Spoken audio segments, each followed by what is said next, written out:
Welcome, welcome, welcome.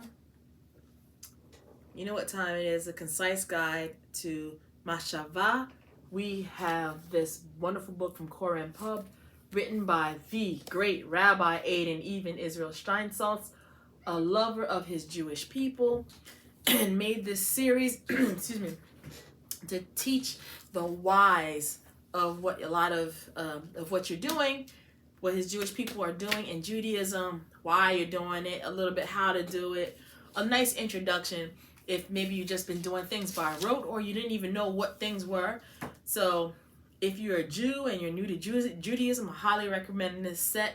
If you're a non-Jew and you're new to Judaism, I highly recommend this set.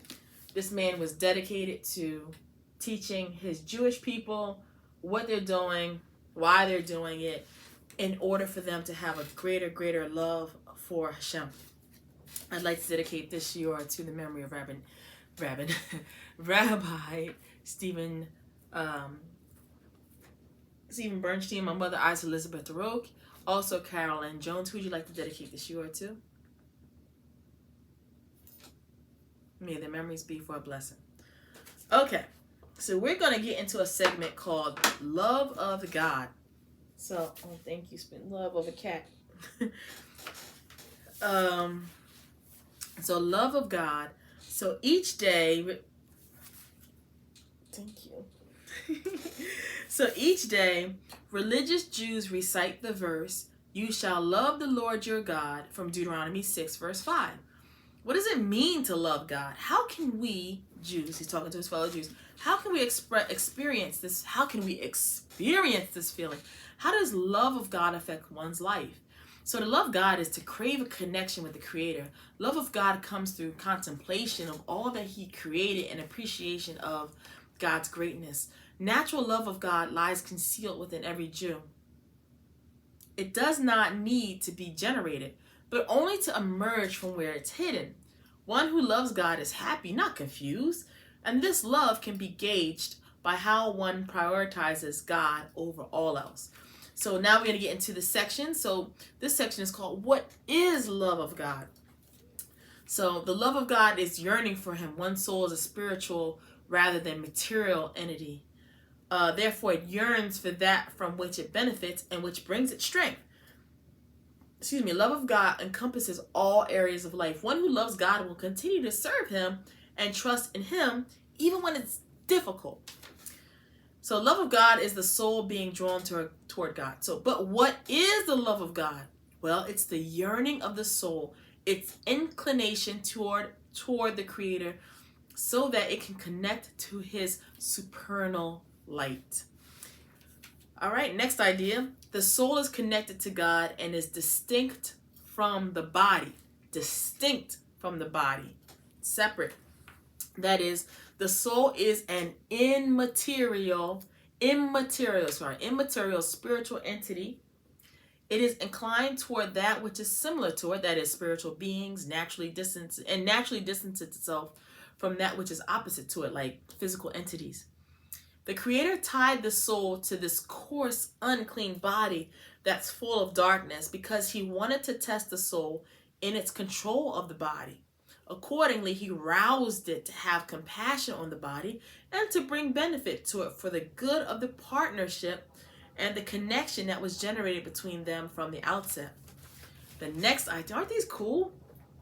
The next idea, the soul is drawn toward that which gives it light and strength. So when the soul senses something that is of use to the body and advantageous to its constitution, it'll be inclined toward it and desire it, seeking rest from the afflictions and the ailments of the body. This is like a person who desires an expert doctor when he's sick, so that he has someone to attend to him and think about him. And when the soul senses something that adds light and strength to its essence, it thinks of that thing, it clings to the idea of it, and considers and desires it. This is pure love. Okay, another idea. The action of one who loves. Then the soul will drink from the cup of love of God and will enjoy the bliss of being alone with God. Devoting itself wholeheartedly to Him, loving Him, putting its trust in him and yearning for him. It will have no other occupation than his service, and no ideas or thoughts other, other than of him. It will not move any of the limbs of its body except to perform actions which will gain his favor. It will not unbind its tongue except to refer to him, praise him, thank him, laud him, out of love for him and out of longing to do his will. If he bestows a benefit on the soul, it will thank him. If he brings suffering on it, it will patiently bear it. It will only increase its love for him and trust in him. That comes from the Rabbeinu Bahia Ibn Pekudah from Hovo Halavavo in chapter 10, verse 1. Another idea. Love makes a person do things without receiving any reward, acting in accordance with the truth purely because it is the truth. So when a person loves God, he performs the mitzvah, the commandment, the thing that God said to do, out of love for him. Great love accompanies one always, and one who loves God thinks only of him. Serving God out of love means acting in accordance with the truth purely because it's the truth. One who serves out of love engages in Torah and the commandments, the things that God says to do, and walks in the path of wisdom, not because of anything in the world, nor because of fear or misfortune, nor in order to acquire benefit. Rather, he acts in accordance with the truth because it's the truth. And in the end, benefit will come as a result. So, the level of one who serves God out of love, what does this look like? This level is a very high level. It's not every wise person, and not every wise person attains it. It's the level of our patriarchs. Abraham, whom the Holy One, blessed be he, referred to as the one who loves him. We get that in Isaiah 41:8, because he served God only out of love. This is the level with regard to which the Holy One, blessed be he, commanded us through Moshe, you shall love the Lord your God. Deuteronomy 6:5. So when one loves God with proper love, he will immediately perform all the mitzvot, all the commandments. He will do them out of love. So what is proper love? Well, one must love God with great, exceedingly strong love, such that his soul is tied up in love with love for God. He should think of it always like one who's lovesick, whose mind is never free from his love for a certain woman, and who's always preoccupied with her, whether he's sitting, standing, eating, drinking. Love of God in the hearts of those who love him is even greater. They think of it always as he commanded us to, with all your heart and with all your soul, Deuteronomy 6:5. This is what Solomon referred to by way of an analogy. For I am lovesick. That comes from Song of Songs, chapter 2, verse 5. And all of the Song of Songs, which describes the love between man and woman, is an allegory for this matter. And that comes from the Rambam, Mishnah Torah, Hilchot, Teshuvah, chapter 10, verses 2 and 3. And I know Rabbi Bernstein will always tell us that Song of Songs is a beautiful love story showing the relationship between God and Israel. Love of God is present in the heart of every Jew. We Jews inherit it from our patriarchs. First, we recognize that God is the source of life. When we recognize that God is our Father, and we contemplate this constantly, even if initially this seems like a product of our own imagination, it's the truth. And practicing such thinking makes the love come naturally. A person loves God as he loves his life. So love to God belongs equally to every Jewish soul and is an inheritance from our patriarchs. This is what the Zohar wrote concerning the verse, with my essence I desired you at night. And I desire, that's from Isaiah 26:9, that I desire and crave you like one who yearns for his own life. When he's weak and afflicted, he longs to return to himself. Likewise, when he goes to sleep, he longs for his essence to return to him, and when he awakens from his slumber. Let me read that again. He longs for his essence to return to him when he awakens from his slumber. So too I desire and crave the light of the Infinite One. Blessed be he, truly, namely, true life, and to draw it within me through engaging in Torah when I wake up from my night sleep. For the Torah and the Holy One, blessed be he, are one and the same. So clinging to the Torah is the same as clinging to God. A person loves God as he loves his father. Okay. So an even greater love than this which is concealed also in every Jewish person, is an inheritance from our patriarchs. That is, to become accustomed in one's speech, heart, and mind to the fact that the infinite one, blessed be he's our true father and the source of our life, and to arouse toward him the love a son has for his father. When one practices this way of thinking constantly, his habit will become his nature. This is absolute truth. So even if it seems to him that though this is imaginary, he must not be concerned, because it is absolutely true as an intrinsic aspect in the sense of concealed love. The advantage of its being revealed is that it brings about action, studying Torah, observing mitzvot, doing the commandments, in order to bring pleasure to God. It's like a son serving his father. We get that from Rabbi Shneur Zalman of Liadi, from the Tanya, Likutai Amarim 44. Now, how is it possible to command people to love God? Can an emotion be commanded? The emotion in this case does not need to be generated. All one needs to do is to reveal the concealed love that already exists within us. We need to understand how the language of command could apply to love. It's because by nature, there is concealed love within every Jew. The commandment, you shall love, Deuteronomy 6:5, it doesn't concern love itself, as love itself is present by nature in every Jew. Rather, the commandment is to bring the light of this love out of concealment so that it is revealed. Who said this? Rabbi Shmuel Schneerson in Sefer I can't say a word. Amarim 5626, page 225. Now we're going to hit on our last topic. It's called the nature of love. So when a person longs to achieve something that is difficult to achieve, it's distressing and confusing. Nevertheless, God is unattainable. One's love for him does not confuse the soul, but it brings it joy. The highest form of love is when the individual considers only what is good and beneficial to his beloved, without even thinking of his own interests. Loving God brings joy to the individual. So love of God brings delight and joy to the soul. When it's impossible or very difficult to grasp the object of one's love, the soul is usually troubled and confused, thinking of ways to attain the object of its love. And because of this, those who desire are always sad and troubled until they obtain the object of their desire.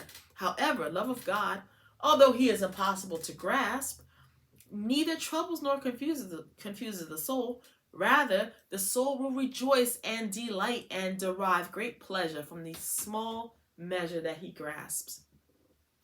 Absolute love contains no selfish element. It's purely for the sake of the beloved. So love that is for the benefit of the lover is like the love that a person has for animals, which results from the great benefit one derives from them. Love due to the protection from harm one receives is comparable to the love that a person has for dogs, which results from their protecting him from harm. Absolute love is when one loves another for the sake of the beloved alone, and it has no purpose other than to fulfill the will of the beloved, whom he loves for no other reason. And since this is the highest kind of love and is found only among those who possess wisdom and understanding, meaning humans, one is to be praised or criticized on account of it concerning the extent of one's selfless love for God. So you have this ability, animals don't have this, so it's you can be praised or criticized for it on account of it. That comes from Rav Yosef Albo in Sefer Hal-Ikarim, chapter 3, verse 36. But the perfect pious person is one who loves God. The love can be assessed in 10 different ways. Let's count them. One's love may be assessed in 10 ways with respect to the nature of love. Boom, 1. One loves God's Torah. Boom, 2. One gains more pleasure from serving God than from any other kind of pleasure. 3. One abhors those who abhor the Creator and loves those who love him. 4. One's love for the good in this world is nothing to him when compared to serving the Creator. 5. Any exertion, loss, or suffering involved in loving God seems sweet to him. 6. One does not place any of his own concerns before those of God. 7. One tells others of his love for God and he glories in it. 8. One does not listen to those who incite or tempt him from the service of God. 9. No matter what happens to him, good or bad, one does not abandon the service of God. 10. One does not serve God in order to receive a reward, because this would mean that his service is contingent on something. When these 10 attributes are integrated within a person, he's considered one who loves God and he's entirely pious. Okay, so it's time for our little story that Rabbi Adin Israel Steinsaltz tells us. So here we go. A great rabbi once said to the saintly Rabbi Abraham of Straton, "I have heard tell that the honored rabbi gives out spiritual remedies, segulot, and that his segulot are effective. I beg him for a segula that will help me to fear heaven." And the saintly one answered him, "I have no segula for fear of heaven. But I do have one for love of heaven." The rabbi said, "But love of heaven is an even higher level than fear of heaven. Would the honored rabbi give me this segula?" Rabbi Abraham replied, "A great segula for love of heaven is love of Israel. One who loves the Jewish people can easily come to the love of heaven." Okay, here's some quotes. "Love of God is the ultimate objective of all of our attributes and the culmination of all levels of those who serve God. It is as though all character traits are on a ladder that leads to the level of love. There's nothing above it." That comes from the Orhot Tzadikim Sha'ar Ha'ahava. Another quote, "When, due to his understanding, the believer's heart is emptied of his love of this world and consciously and rationally freed from his desires, then love of the Creator will come to his rest in his heart and he will be ingrained in his soul." That comes from Rabbeinu Bahya Ibn Pekudah and Hovo Halavavu, chapter 10, in the introduction of that. "One must do everything in his power to direct his thoughts at all times so that there is not even one moment, day or night, that he does not remember his wholehearted love for God." That comes from Sefer HaHinuk in 4:18. Another quote, "The purpose of this mitzvah is to come to love God." Rabbi Yehuda Aryeh Leib Alter in the Sefet Emet, Ekev 56:58. I've always heard Ashkenazi say Sefet Emet. Okay, Ekev 56:58. "You shall love," Deuteronomy chapter 6 verse 5. "Search for closeness to God by giving of your entire self. Closeness to God must be everything to you and not just a means of attaining your desires." And that comes from Rabbi Samson Raphael Hirsch.